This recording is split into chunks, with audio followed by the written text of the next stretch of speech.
The financial outlook for millions of American families is bleak. They live on the bottom of the growing income and wealth divide. They manage scarce resources without access to affordable credit. They pay for expensive financial services. And when they are in money trouble, they have few places to turn for financial support and guidance. This is not an accident.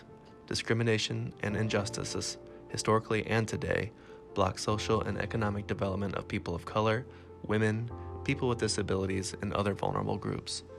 People can sometimes improve their situations, but they cannot fix entrenched inequality by themselves. Social workers can help. Not only are we first responders when families are in trouble, we also run organizations and contribute to community building. We defend existing social protections and create more just social policies. Social workers can build financial capability and assets in vulnerable families. Financial capability is the interaction of ability to act with opportunity to act in ways that improve financial well-being.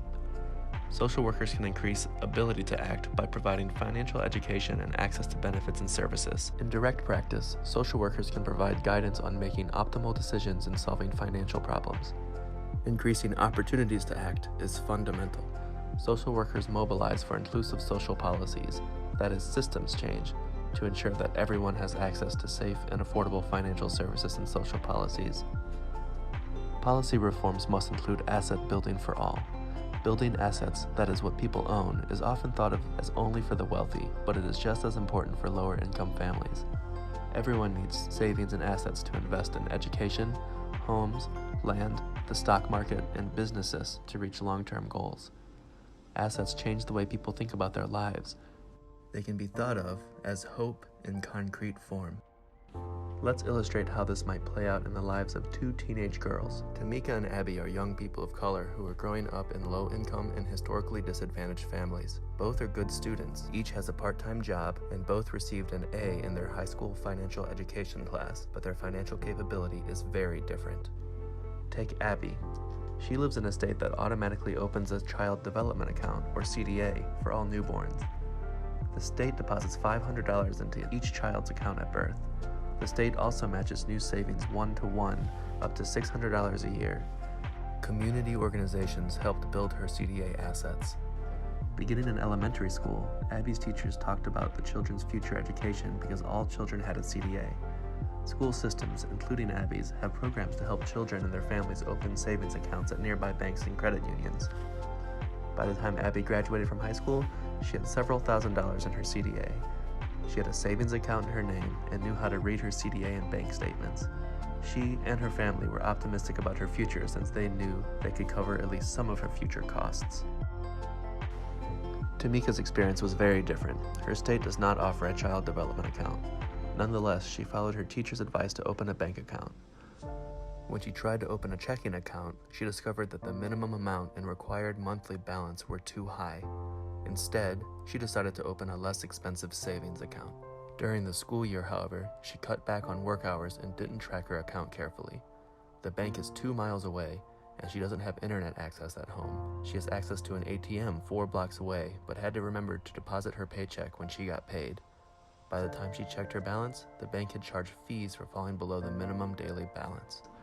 "I told you so," said her mother.